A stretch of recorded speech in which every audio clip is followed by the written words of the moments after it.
Dark comedy action డ్రామాగా వచ్చినటువంటి ఒక cinema గాయపడ్డ సింహం. పెళ్లిచూపులతో మంచి డైరెక్టర్గా పేరు తెచ్చుకున్న తరుణ్ భాస్కర్ దీనిలో హీరోగా యాక్ట్ చేశాడు. మరో హీరోగా శ్రీ విష్ణు యాక్ట్ చేశాడు. జాతిరత్నాల హీరోయిన్ ఫరియా అబ్దుల్లా హీరోయిన్గా యాక్ట్ చేసింది. మరొక హీరోయిన్ కూడా, కొత్త హీరోయిన్ కూడా ఉంది. ముఖ్యంగా ఇది సెటరికల్ కామెడీగా వచ్చింది. ఈ సినిమాలో చాలా స్పూప్స్ ఉన్నాయి. అంటే రకరకాల సినిమాలకు సంబంధించినటువంటి అంశాలని కామెడీ అండ్ సెటరికల్గా చెప్పడానికి ప్రయత్నించారు. ఈ అంశాలు అందరికీ కూడా జనాలకి అట్రాక్టివ్గా ఉండొచ్చు. కానీ దీనిలో 2 ట్రాకులు కనపడతాయి. దానిలో మొట్టమొదటి ట్రాక్ ఏమో తరుణ్ భాస్కర్ అమెరికా వెళ్దాం అనుకుంటాడు.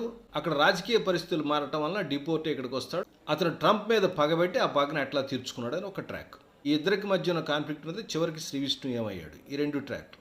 దీంతో పాటుగా జేడి చక్రవర్తి లాజిస్టిక్ మాఫియా, ఈ 3 కలిసి ఒక కథ వండాలని ప్రయత్నించారు. ఇదే ప్రేక్షకులకి, కొంతమంది ప్రేక్షకులకి కన్ఫ్యూజింగ్గా అనిపించింది. అలా సీన్ వైజ్గా ఒక చూసి వెళ్ళిపోవాలనుకుంటే పర్వాలేదు.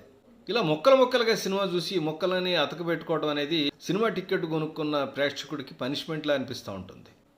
కొత్తగా చెప్పాలన్న ప్రయత్నాన్ని అందరూ అప్రిషియేట్ చేస్తారు. కానీ కథా సంవిధానం, దానికి స్క్రీన్ ప్లే కుదరాలి కదా.